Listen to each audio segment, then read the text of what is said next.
What's up, guys? So today was just kind of doing some reading and browsing, looking for some cool open source .NET projects. Stumbled upon the LiteDB one. Thought it was going to be pretty cool to try to consume it and utilize it within a PowerShell script. So that's kind of what we're going to capture here today. The API, in order to kind of utilize it to the way it was intended. Now, obviously, you probably just write your project in C#, but what if you got some tools, some scripts that you want to kind of persist some data, and you want to use NoSQL? Here's an awesome library that you can do that. And again, how I went about doing it was writing a class lib, which kind of wrapped around the LiteDB DLL that you can build from the source, and whatever the methods and things and whatever your tool needs, you can go ahead and write those wrappers as needed around that API to make it a little easier within PowerShell to consume it. And that's kind of what we're going to demonstrate here. Now, again, I didn't even scratch the surface on the capabilities of the library.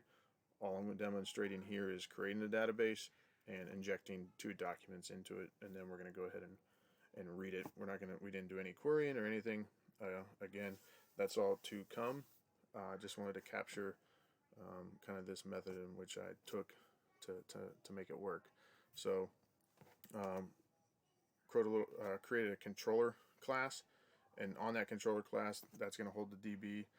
It's going to hold whatever types of collections that the tool is going to need, and we go ahead and we statically instantiate those collections. So in this case, our controller for this script that's going to utilize it is going to hold person objects within that collection. So whatever your collection is and whatever those objects look like, you just got to create a POCO class. And a POCO class was a new word for me this morning, but it's just plain old CLR object. And as you can see, it's just plain. There's no methods or anything on it. It's really just kind of a schema.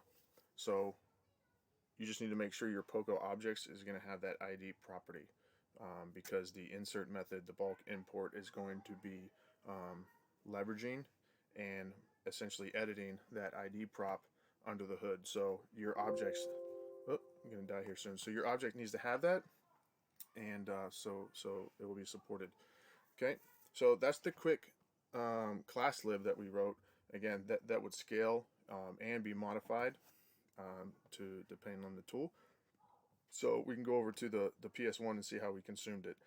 So we're going to import the DLL API, which that CSproj is actually referencing the LiteDB DLL. So those 2 DLLs need to be on disk, or the script needs to know how to.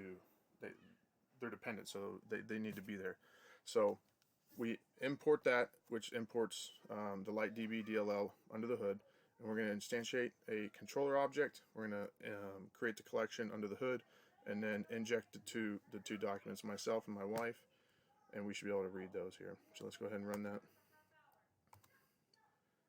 Okay, so we see those, and we can run the find all on that collection. We should see our 2 documents in there. All right, so that's awesome.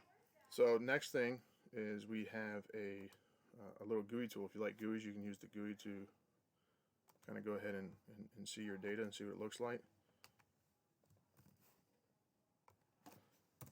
So let's open it up. We should be able to see our new collection with our 2 objects. If we can, we're going to run it, sorry. So boom, there it is. Again, this is just scratching the surface and just the start.